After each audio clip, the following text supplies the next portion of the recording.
This is now a panel session discussion. Now we are moving into our panel discussion, the last event on mitigation and adaptation methods for climate change in Central Asia. And this panel will explore innovative strategies to address climate challenges unique to the region, from sustainable architecture to water resource management. And we have today Eike Roswag-Klinge from TU Berlin, Natural Building Lab Chair, and Martin Welp, professor from Ebror University for Sustainable Development, and also Abror Gafurov, professor from Humboldt University in Berlin, and also affiliated with German Research Center for Geoscience in Potsdam. I think it will be very interesting, just a 1 hour talk. Please have a seat, and I will join you. Thank you, the professors coming today and being with us during the session and the whole day, sharing your time. Of course, climate change is a very important topic, and it's why it's important and interesting because it's connected with many of the other sectors and even with architecture. Of course, architecture and indoor climate is an important part of the climate change. That's why I wanted to start my question from Professor Roswag-Klinge. Based on your work with the Natural Building Lab, how can traditional architectural practices in Central Asia, such as natural cooling techniques or local materials, be combined with modern sustainable design principles to improve climate resilience? By the way, a small announcement, with your audience, also feel free to give your questions, raise your hand on the stage, and also to our online participants, you can also give your questions. Yeah. But you answered already this question, so before you have the session. But we want to know from our professors' minds. Maybe you have but keep it easy. Yeah, no, but we can start from the building side. So that's a bit difficult. So what we see today is for sure if you use climate adaptive design and also traditional natural materials, vapor-active materials that can control and condition spaces can be very good. So that's very well known knowledge, and so then we can see through the CO2 calculations all these things that we know that we have to be built totally different with natural resources as much as we have them. And in this sense, I feel very interesting that we have this kind of collaboration thinking in between the sectors, that you believe on the agriculture, we would have agroforestry and we should produce timber, and then you're thinking about, so where would I put my timber up to the end of life? And then it fits very well into the construction. I think that's very nice that we can see the overview and how it fits into the general system. So in general, it's very simple. Buildings can be climate adaptive. That's a learning from the past. Even if the climate changes, so maybe we have some little adjustments, and we need to, for sure, get a void of cement, because that's 7% of CO2 globally, and so it's a standard knowledge nowadays. No? So, but we have to see how we can, for growing societies, offer housing and offer space, and that's a big problem. We cannot just here in Europe. We can keep it easy. That's enough space, so we don't need to build any longer. So we don't need anything new, and we are not a growing population. But if you look at other countries where you have a growing population and very quick developing countries, then for sure you need also to build. But then we should find a way where we can get into a better way of construction, and that might be with timber, for example, or I think other natural products will come up. So there's a lot to be done in the future, and that's very regional. Yeah? If you think about Asia, then you have bamboo, it's a perfect resource. And I think this connection of agroforestry and construction sector is a very future positive thing, and we just need to foster that and get this into the market. Maybe that's a little bit beyond your question, but I just maybe can add over to you, Martin. follow-up question could be also the challenges. As you know, there are lots of projects you have done in Central Asia, and Australia especially, challenges you have faced in the sector of agriculture and also climate change and water resources. You can also feel free to answer the question about architecture and construction. Well, the problem is not really where to put the timber. I think there are many uses, starting with all kinds of wood fibers, which can be used for clothing, for energy, which is actually not a very good idea. So material use would be much better. So what kind of problems we have seen in land use? Of course, there are several of them, but related to agroforestry systems, which is not a new innovation. It's also there's a long tradition of shelter beds in Central Asian countries and the former Soviet Union countries. So that's also like revitalizing this old idea.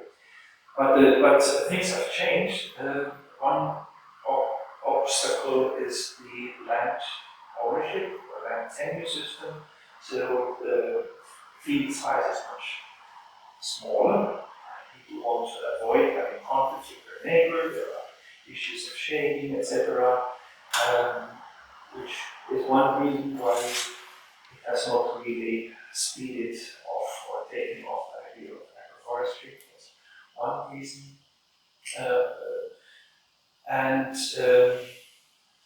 Then we have also research on cooperative systems, so farmers create cooperatives, you have larger units, but of course there are also sort of historical reasons, as I have understood in the 90s, these kind of cooperative arrangements were used, but the experiences were not always good. So, but I think if cooperative arrangements are done in a good way, they can work very well. So it's a combination of sort of institutional aspects, perception of farmers, the perceptions of municipal governments also, the interpretation of laws seems to be quite different from municipality to municipality. This is also one reason or obstacle for agroforestry systems. Maybe so far. Dr. from a water management perspectives, how might traditional knowledge support plant resilience in modern architectural and infrastructure projects? It's not directly to your question, but anyways, if you have any ideas. So modern architecture and infrastructure Yes. projects. From a water management perspective, how might traditional knowledge support plant resilience in modern architectural and infrastructure projects? Well, to be honest, probably not the person to really answer this question. But what I can say is, local knowledge in water management is very important. I can give one example from the water management perspective, namely water is becoming scarce in Central Asia in general, and in Uzbekistan. Uzbekistan is one of the biggest water consumers in Central Asian region. This we also saw in Nafisa's presentation, but also in other presentations.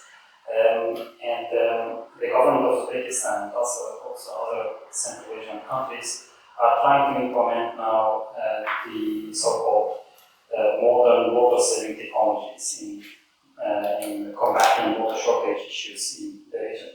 But this has not been successful so far in the region because simply there is no local knowledge, as you say, on how to use modern water-saving technologies like the drip irrigation system. We know that, for example, Israel has a very extensive experience in this regard, but in Central Asia, our farmers, they used to open the ditch to irrigate their fields, and now governments are pressing them to use drip irrigation systems that they don't know how to use. So there is huge lack of farmers in Central Asia. And my own observation is that in the last few years, there has been kind of intensive implementation of the irrigation system, but the government, I guess, realized that this was not going to a successful direction because of limited local knowledge. And now I was informed by some people that government is kind of building a different strategy of implementing these water-saving technologies in improving water management in Central Asia, which also includes then capacity building activities of farmers. I don't know if this answers your question, but that's it from water management perspective. Thank you. Yeah, that's really what I wanted to hear, to be honest, but maybe because from our audience we have also questions on integrating traditional and the modern questions. We can also. Just a small curiosity.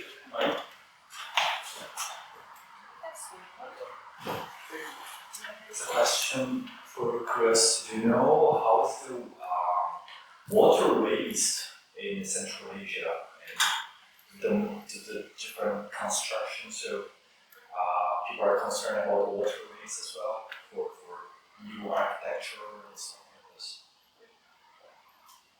Are we talking about building architecture? The building, yes. Talking connecting with the building as well and the water system. Again, this is architecture is something beyond my expertise, to be honest. But I can tell about water-based numbers for in the agricultural sector. This is about 40 to 50%. So it's very huge. That's why countries are trying to implement new water-saving technologies. But when it comes to architecture, to be honest, I'm not the person to ask about. I could only, I can add something to sort of the water efficiency issue, because there was some earlier comment about those from other regions, we mentioned Israel, etc. So in northwest China, in Xinjiang, we also have research.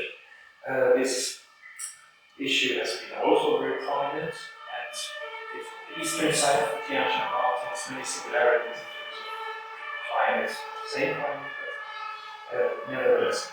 And their efficiency gains have been quite remarkable. So China has installed drip irrigation in the state farms in particular. However, the expansion of agricultural land has made all this in weight. So the water consumption has actually not gone down because of agricultural expansion. This is sort of a typical phenomenon of rebound effect, which we see in many different parts of sustainability. Efficiency gains, but then the scale, agricultural area grows, the net effect is very good. And one addition that Chinese researchers are also very interested in cooperating with Central Asian universities. I was 3 weeks ago in Rochi, visiting the Chinese Academy of Science and the Institute of Geography and Ecology there. They are actually, they will have a sort of a research center also in Tashkent.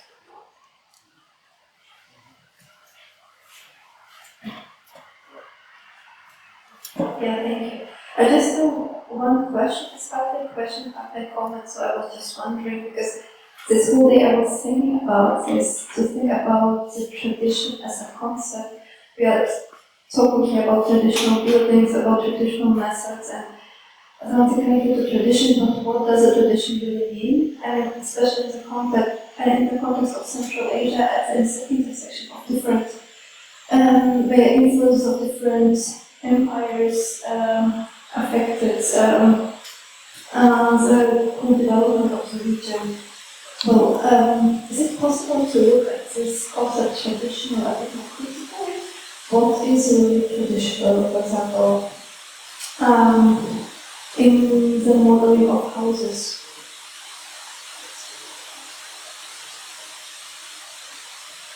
Yeah, the question was what is really traditional in the model of houses, how do we define traditional, and is it possible to approach it a bit more critically?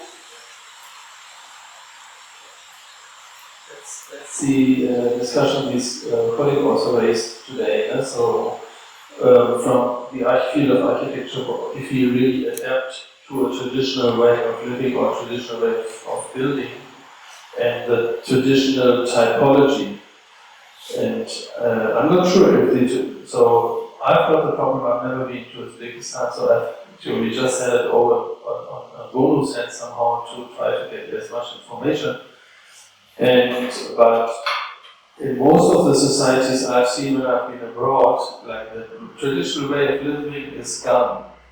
So people don't live longer in their old courtyard houses like they used to live hundreds of years, and they won't live their life. And also this kind of is also very intensive because it can spread out very much into the landscape if you build like that. So that's also not the solution. So I think we need to dense cities somehow up to 3-4 stories. So we need to find a typology. What is then, but also for sure linked with the local culture. That's very important to develop new ways of building. So what we did the last 70 years is that we just copied our dear modernist superstars and copied this kind of concrete architecture and living of Western life all over the world. So we have the same flats in China, we have the same flats in Central Asia and in Russia and in Germany, but people might live different, especially related to the climate. And if it goes into multi-story, it's quite difficult also to, if people used to live in a hot climate more outside, then to also to get a nice typology to bring all that together, it's very, very difficult. And what we did with Vigera is just a simple construction prototype. It's not really a showcase for a new housing typology. It's more like a simple to demonstrate how to use the way of traditional materials into a modern construction, what is a healthy and also very green construction, what is now shown through the LCA study, etc., etc. So, but that needs another interpretation into something that can culture be adapted more, and where you can define something what is more also looking on the roots of the people, who are also quickly developing, so you might have better answers than me. But that's, I think, a central question, because wherever we are going, people have this critical reflection now on the Western style or the modern, like the classical modern movement or this kind of architecture and development was also showcased for decades. But now so many cultures starting the critical discussion on it. And I think that would be very interesting, that people really localize more and try to find out which parts of a traditional life and also belief, etc., still goes with us into the future. And that's very important, just to make homes more convenient, related to the roots or the tradition of people. I think that's very important. And that's very local. For me, architecture is not international. For me, architecture is a local thing. We need people to discuss with people and to build specific. And even if it goes into a standardized way of efficient building, but it can be very, very local somehow. But it's just a wish again, it's not a solution somehow, but maybe that's the way we have to. Anyway, in many areas we can have more like of this transdisciplinary networking, involve people related to water, related to other resources, etc., and get solutions done together. That's maybe too long answer. More questions? Today we learned, I myself learned that architecture and designing of buildings play a huge role in diminishing CO emissions. And when we think about architecture and building in the city, one of the main players are construction companies. And as I know, in Germany there are high standards on CO emissions when construction companies wants to build apartment, it has to get some certificates. And from as I know, in the last years in Uzbekistan, a lot of construction companies started building many different apartments, and from my knowledge, the main factor for them is the price, the cost. They are trying to diminish the cost, but they, unfortunately, from my understanding, they don't really care about the CO emissions. Because the competition is high and they would like to offer cheaper apartments. From the Germany experience, do you think, of course they are very different economically, do you think Uzbekistan can also learn something from the approach that was done in Germany? And if yes, what would you recommend to also to make construction companies pay more attention in the design of building, more to zero emissions, not only the price?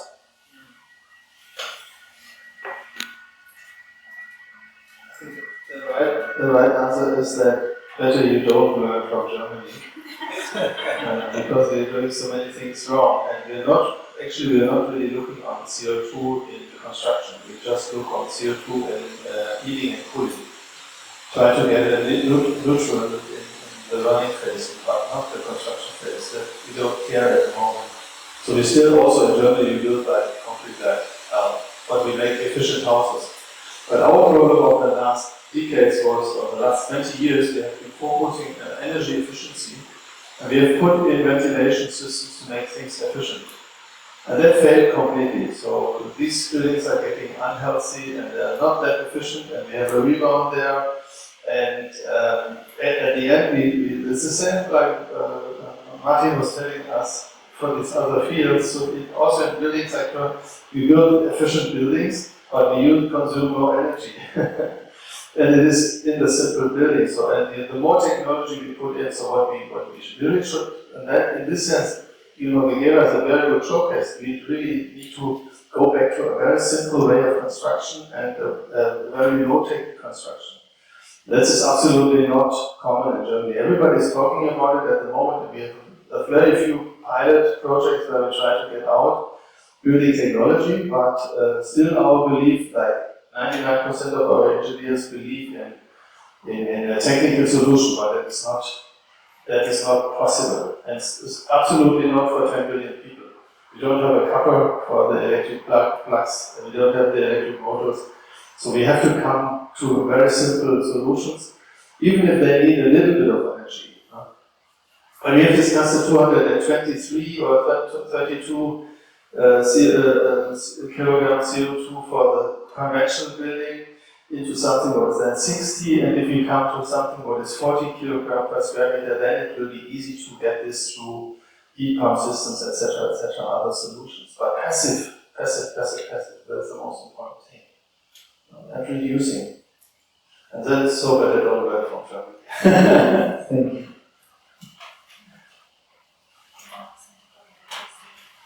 It's an interesting question, and I have my question. If we have finished with the traditional and modern knowledge part, let's move on to the policy and regional collaboration, because maybe we might find some intersections between the different spheres. Like you all have your experts and professors at all the different spheres. However, life is one, science is for human being, and so there must be some intersections between all that. The question for all of you: how can regional collaboration among Central Asian countries help share best practices in water resource management, sustainable building, and climate adaptation?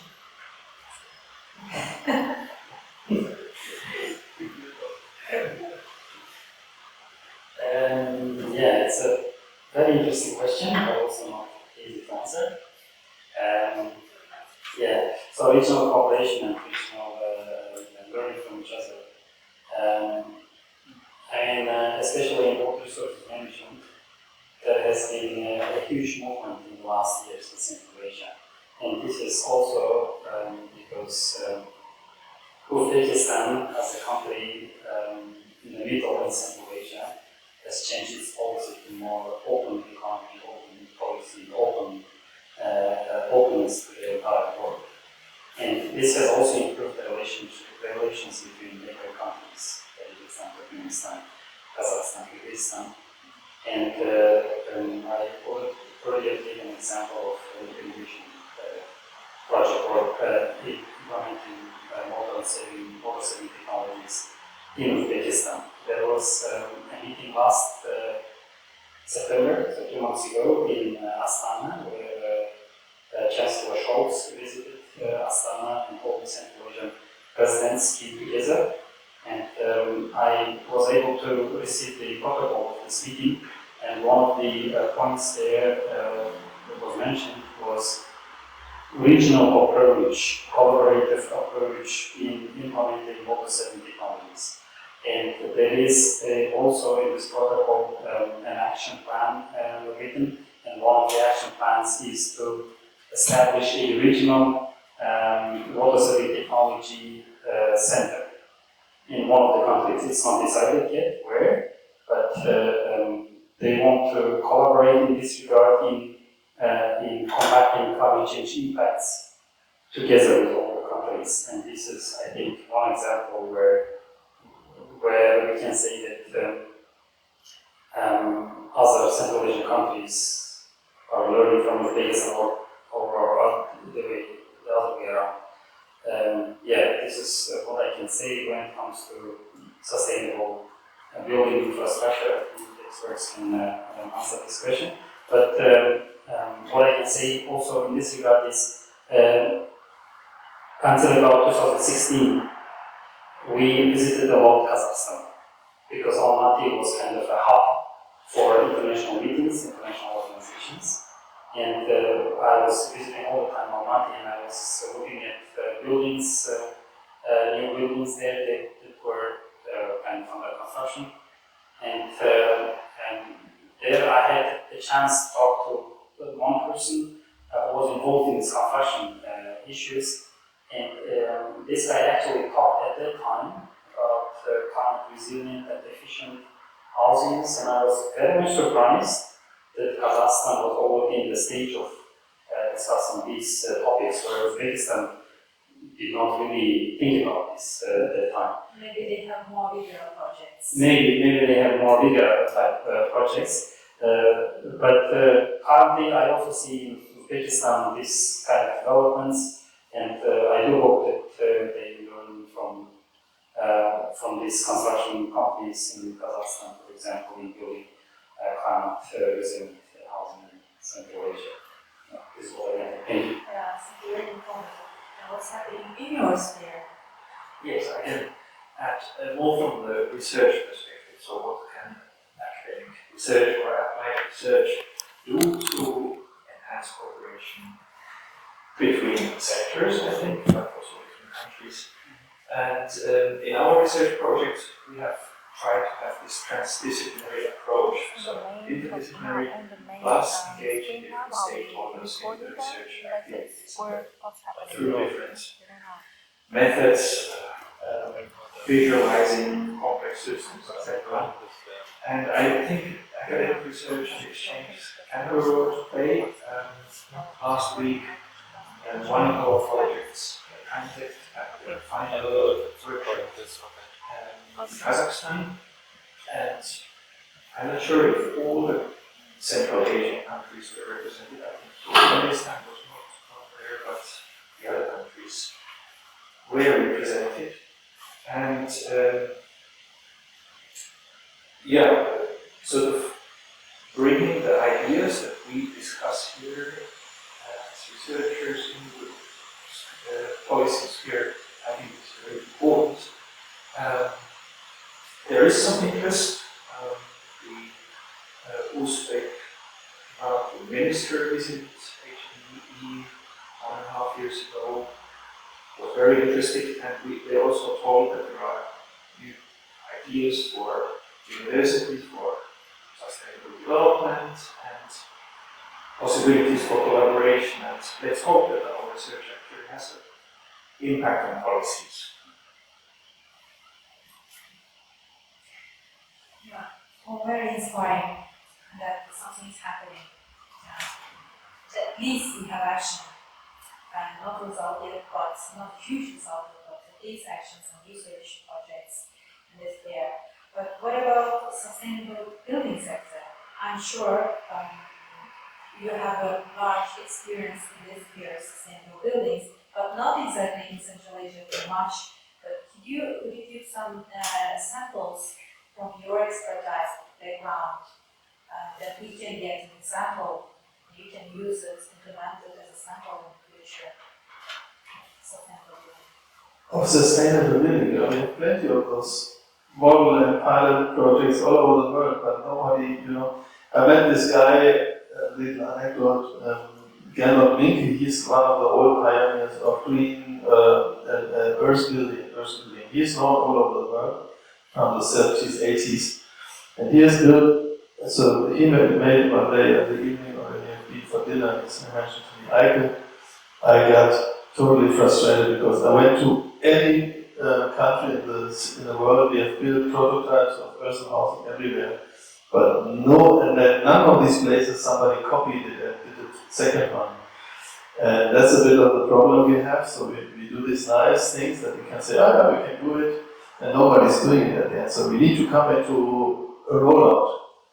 But I think even the problem is even bigger, because we cannot imagine what means a built environment in planetary boundaries. Because we don't have the sand, we don't have the steel, we don't have the cement to build even the infrastructure. No? So if you look at German numbers, we have to reduce our use of minerals. It's 90% of our minerals we use in Germany go to the construction sector. It's the sand and cement, etc., etc. 90%. And we have to reduce this down to minimum 40%. So we have to reduce this by 60% or more. We have to come fully into the circular economy. And if we just look on our infrastructure, we will not be able to just maintain our infrastructure, because we have to change bridges, we have to change roads, etc., etc. So nothing is fitting into a model. And now we need to think about totally different strategies. So I think in this phase of, we call it for the construction sector, like Bauwende, like the change of the construction sector in Germany, it's more like a process. And we need more and more still in a learning process. Even if we know much, like probably, many houses could be built like that. But if you spread them out in the same manner, only the infrastructure will cause so many issues, because we need roads and canal systems, etc. So this prototype is not a prototype at all. So, but it has to be taken to another level at learning. And I think we're talking more about the process, but for sure also speed. But the other thing is happening. Everybody is fighting against change because they are all scared about what's coming up. Will I lose something? Especially in our societies, look at the Western societies, what they do at the moment. They're all scared, and they just jump in the wrong direction. They vote for the wrong people. So if you're coming back to policies, no? So how can we get people out there, the scary people out their corner, and bring it, change to something so positive? Because you can lose so many faiths from the past, can throw them away, and you have a new life, a better life. But it could be something very positive, but people are scared. So how can we connect all that and then to scale up, no? And still our government pays for build the wrong things, no? And we need to shift all that all the regulations have to be changed. Some has to come from the government, and some has to come from the people, because we all doing our mistakes, and we need to just go open-minded. And I don't know exactly, so I take it too big now, but I think that's the way how we can also be connected with the other sectors. And yeah, I don't know. Yeah, I think you talk about the investing in renewables. So frequently it's an issue of the initial costs. So if you go globally, people are buying diesel generators to produce electricity. But if you could afford installing renewable energies, you in the long run save a lot of money. So it's a matter of the initial cost.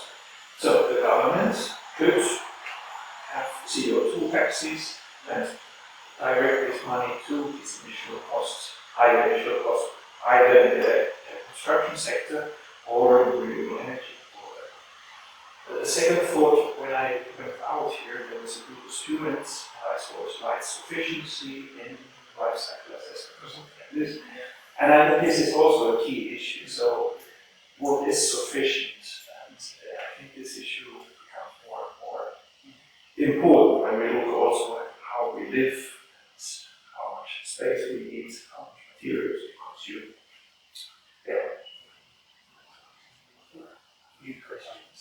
From the audience. Dear guest, do you have any questions? Comments? Yeah. Yes. Comments or thoughts? A question? That's what we need to bring our digital fencing as well. And by our speakers, I heard several times that lacking of local knowledge by local farmers, especially about the water management, is one of the main problems in terms of in the projects. Also, they lead some workshops to raise local awareness, but for me it seems like you cannot reach a lot of people. Of course, in the workshop maybe participate 50 or 100 people, but still it's very little number. Do you think this may sound very simple, but do you think using mass media, for example TV, can help with this? Because 20 years ago, in my childhood, I used to see that there were some ads in Pakistan that they talked about how little water we have and we need to save. And as a child, it's affected to me because at that time I didn't even think about that.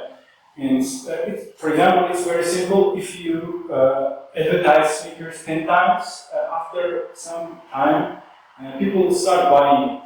And do you think we could use the same approach when it comes to saving water, even about sustainability, building such kind of houses, and even for farmers, how to could be a very short video or ad on TV that shows how to better manage the water and reach the same results.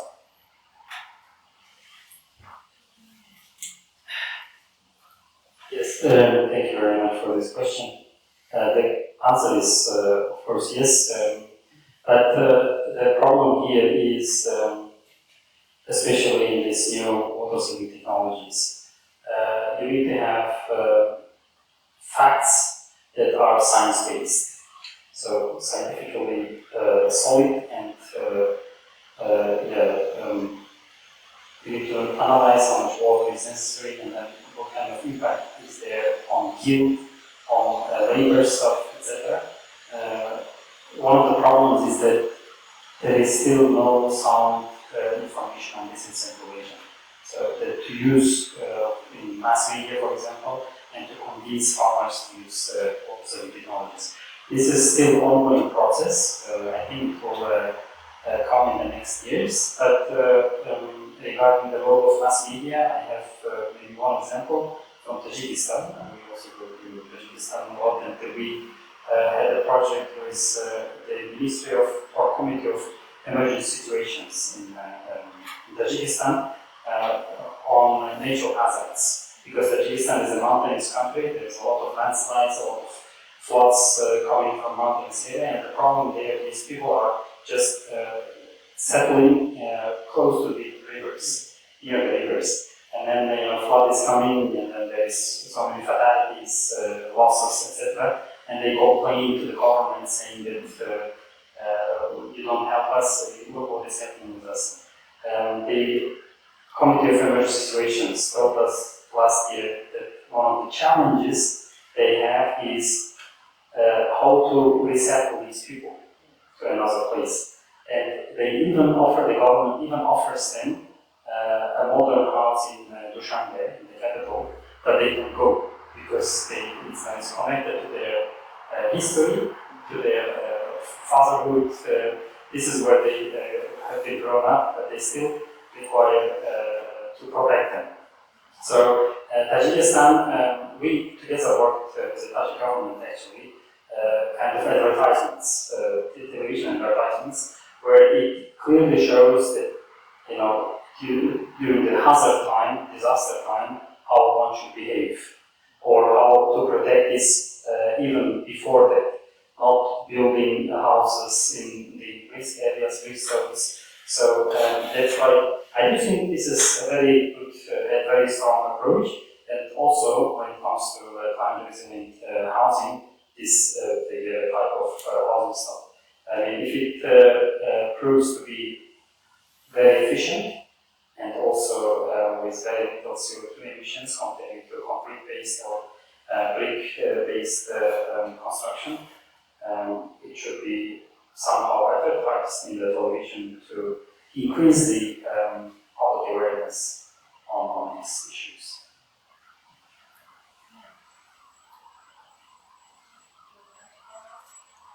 Well, maybe a short addition to it, that I think these kind of information campaigns can have an impact, but something that was mentioned also earlier, the price signal also matters. So if water has a value, you have to pay something for it. It can also have an impact how careful people deal with it. Of course, social dimensions have to be taken into account, the possibility to pay for water, but it can be also like a slowly growing amount of money which is paid for water, so that the signal is right. It's the same with CO2. The companies need to get the right signal that these they cannot do things for free, which harm the environment. Very fun and insightful, but yeah, we have a couple of questions here.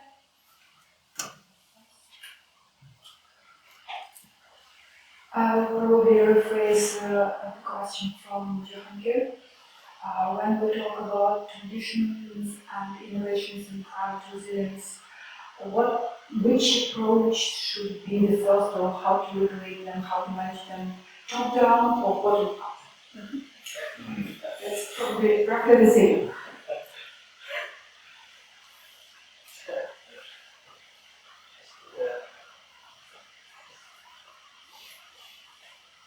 Yeah, the simple answer is it's always the people, né? And so if somebody don't believe in something, he will never do it, so he or she.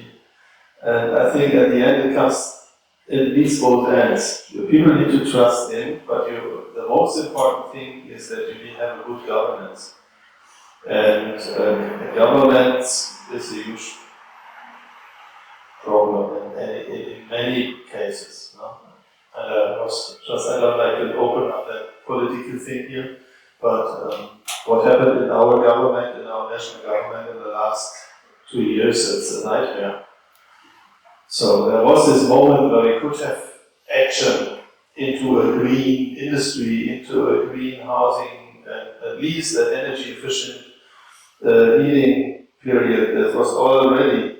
And people saw this crisis, everybody was something kind of, okay, I hate it, but I will do it now, because there's that crisis. And then the government fight it against their own law, and they make things which people have been ready, even destroy that. So that's Germany. Remember, we have a very good democracy, and they just destroyed what they had in hands already. So that was the tough experience for me in the last months. And then if you look in governments where people have just their own pocket and interest, how would change happen, because nobody will change his business model and lose money. If you own the factories or country, what would you do if you, the president of the country, you would close cement industry for sure, and that's really hard. But it has, at the end also we need a very good guidance, a good communication. So I think communication and scientific based ways, but also a daily communication about change. It would be very nice to realize a very good format at the 8 o'clock time, whatever, where everybody is looking, or other media, just to bring in these topics and bring it into a positive way, but also it needs law. It needs top-down law, because then everybody knows, okay, we're going to do it now, and then everybody has the same law. The industry, before the last election in Germany, the industry, like big companies, published a paper in the newspapers, like an advertisement, they said, okay, the next government needs to give us a good law for getting into a green industry, that we all have the same law what we can follow. What happened was a different thing then. So, and then if the cars can continue, that's a nightmare. And we need a good government, and then everybody also can trust if it's a good law, so that people at the end will say, okay, it's not that nice, but we're going to do it, because we all know, but I don't know how to turn that ship. Because we all know that there's no way out, and then we better start war for water. Around the whole globe, the water will be the one of the most important topics, that we start war. And people know that make it even worse, because they destroy their resources better than caring together as neighbors. And just to change this approach, that's the most important thing. But at the moment, I don't know, the whole situation turns into something totally. Coming back again to too much policy, but I'm not a politician. But how can we get hope? How can we get good samples? How can we make people feel togetherness and hope, and change needs hope. I think that's the most important thing. Then we need good samples. We need to finish this little hut in Tashkent and show it, and let's live people there for one night and experience it and build another one, because there are people out who are interested in doing so. But I think, I don't know, again. Well, top down or bottom up. I will take just one example of climate adaptation in Germany. So people do top bottom up adaptation. They plant trees, they create community gardens to make the city greener and these heat island effects, all kinds of small things. But then there are also things like early warning systems for floods. There we need the state. We also need zonation, so that actually we don't build in areas which potentially can be hazardous. In fact, we don't know which areas are hazardous. Areas which used to be quite safe, high precipitation, extreme precipitation event, these can become traps. So I think both is needed. Local action definitely to sort of increase awareness among people and to ask broad political support for serious climate adaptation or mitigation by the policymakers. Now the support is not really there. There is even a deterioration towards trust in science. I think many people, also in Germany, think this climate change is hoax. They ignore it or don't trust the scientists. And the United States probably is even worse.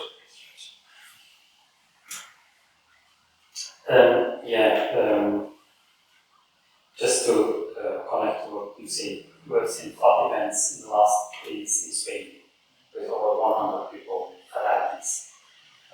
2 years ago, there was a flood event in Ahrtal, in the western Germany, with 170 fatalities. This is happening in the world and in countries with most development technologies. That's why climate change can have impact everywhere. So this is just to connect to your speech, but I want to come back to your question, bottom up or top down, and give one example from Central Asia, again, especially from Uzbekistan, again, the innovations. Example, again, water saving technologies. This was this has started with top-down approach. So the president said, from tomorrow we do this the other way around. But at the end, farmers are those who are using water. So it didn't work. I mean, there was a kind of attempts for over the 3-4 years or 5 years. There was always kind of an order from above with subsidies, government subsidies. But it didn't help. It never helped. So now he stopped, and I assume they are going to follow now the bottom-up approach. Really train the farmers, really talk to them, really inform them about innovations and how this can help, how this can help for the benefit of farmers. And you know, I'm kind of more a fan of bottom-up approach in implementing innovations in social sphere. Thank you. So there's no answer. So, more thoughts, ideas, questions you have? Otherwise, yeah, you have my question for you. My question is for you. Do you know that farmers in Uzbekistan count the amount of irrigation during the vegetation period? Measure the irrigation of water during the vegetation period? How much water Yeah, they use? They don't. Most of them don't do that. But the government is again trying to implement here water accounting devices at the field level. How much water is used by one farmer and how much water is used by another farmer. So it's currently, I would say, to 90-95% not to count who is using how much water. Because in Austria, all farmers have special application, and then through this application, farmers develop protocol, and in the protocol, they have to mention the amount of irrigation and amount of fertilizers which they use during the vegetation period, and this protocol should be submitted to the government. I think this system should be implemented in Uzbekistan on farm level. So not only Uzbekistan, but it should be implemented in Central Asia. Yeah, of course, great idea.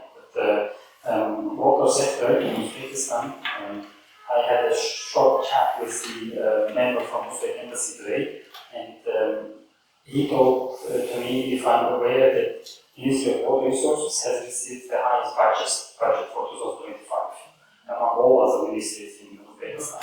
This was new for me, but it also kind of confirms that new efforts or new big projects are going to come in these projects. This kind of innovations should be there.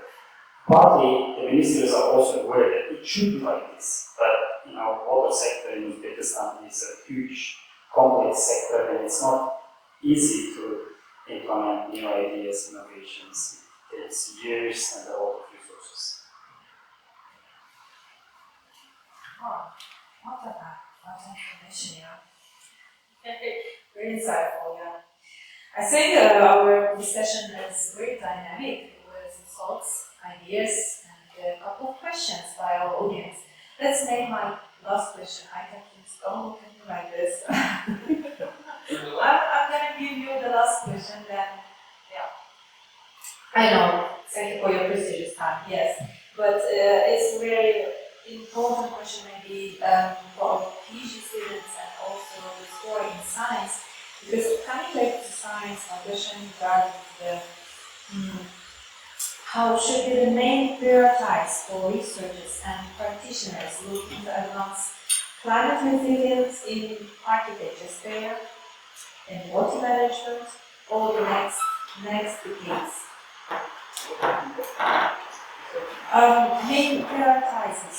Main priorities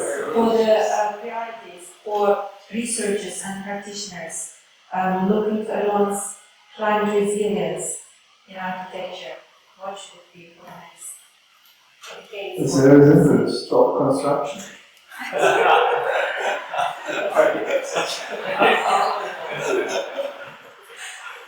Thank you.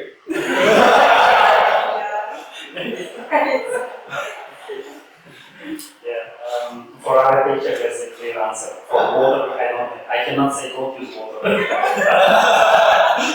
This is impossible. Yes. But what I can say is that the priority for the next years to come should be closing gap between science and policy communication. And politics do whatever they think is important, but climate change assessment, climate resilience, climate impact assessment also requires scientific input to policy making. So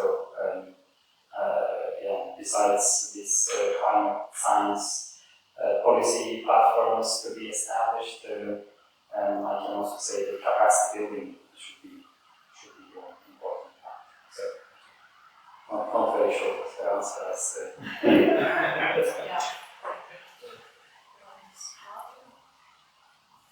Almost as short answer referring to wood. Don't use too much wood.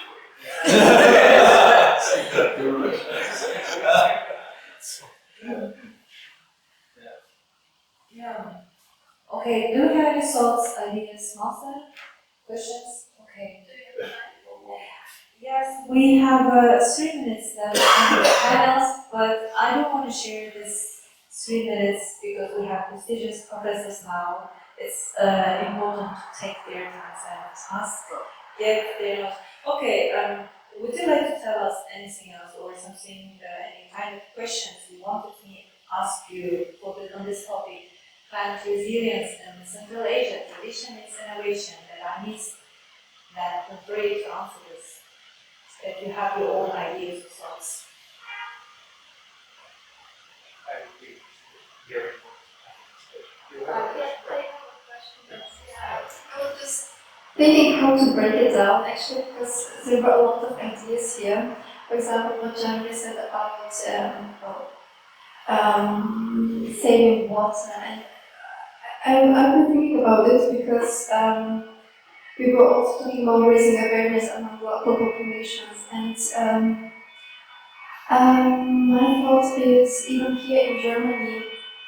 Having knowledge about something, about, for example, climate change does not necessarily lead to actions. And my question was more on the general level, how to bridge this gap between knowledge and action. Even with the results that we have, is it possible to that the science or academic results can bring to, I don't know, more sustainable future in this sense that we really can act when we perceive some problems as real. I'm trying to break it down, but still, it's a lot of ideas that we gathered here today, so that's my thoughts. I can maybe start. So, psychologists have dealt with this question for quite a while. They have a word for it called cognitive dissonance. So you know something, but you don't act according to it. There is no simple solution how to break this up or how to make people actually behave how they believe they should behave. I think there's a tendency to put the guilt on individuals, so you as individuals should change your lifestyle, etc. Which of course it's good, but I think the framework conditions need to be right, and there we need policies. And to get a certain clauses, to have the right policies, we need people who vote the right parties to make these policies. So no simple answer to it. I don't have it at least, but yeah. I think maybe the attention to environmental and sustainability issues goes up and down. the COVID pandemic came in between and war, there are other problems, pressing problems. But I think the awareness of people, I hope at least, maybe it's the air is not a bubble, but I hope that it's increasing and people, behave also in a more sustainable way. But it's not easy. Like, I can give a very short example. I'm going in 2 weeks' time to my former homeland in Finland, and I tried not to fly there. I was calculating the options. 2 days with plane and ship costs maybe 300 euro. Then I checked, okay, how much is flying? 45 euro. So that's not the right incentives.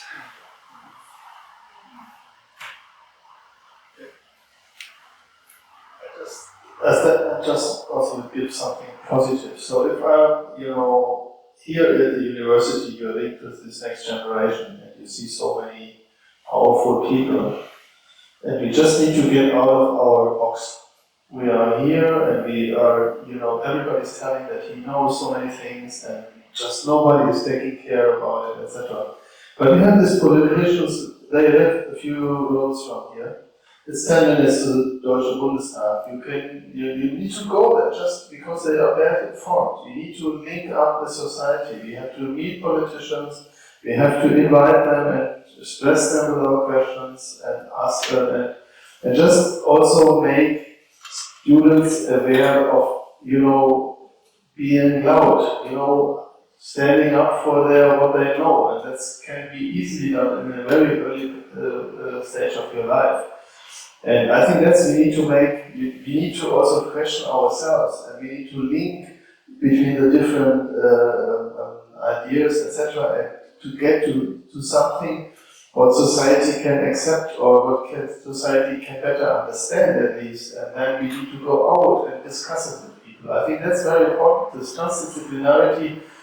And if you look right on ourselves, we don't know at all where it goes and how we could do it. And we just need to open up, very open-minded to society, and let's go and meet on an island together and then move something. And I think that's very important that this is also really given, because in Germany the government pays so much money for research and universities.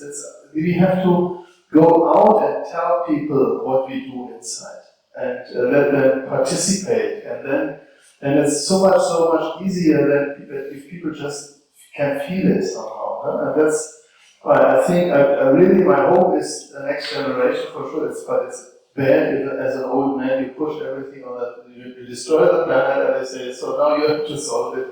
That's stupid. But I believe our next generation is powerful and will do, and we for sure have supported wherever we can. And I think university and research institutions have a huge role and potential for that. And I think we can go for change. That's the most important thing. Open-minded and powerful with the people.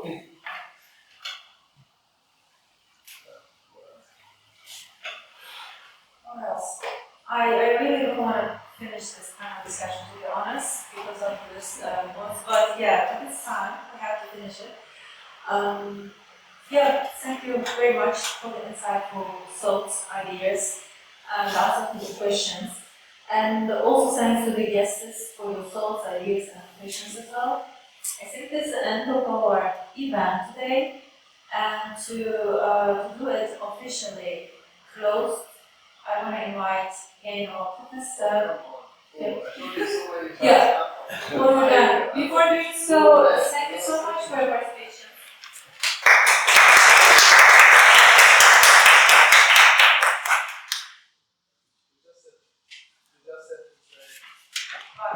We just have to say thank you so much that you managed all that and that you're here and bringing, open up this discussion. That is the most important thing, and that's exactly what I meant before. Huh? That's how next generation is taking responsibility. Thank you so much.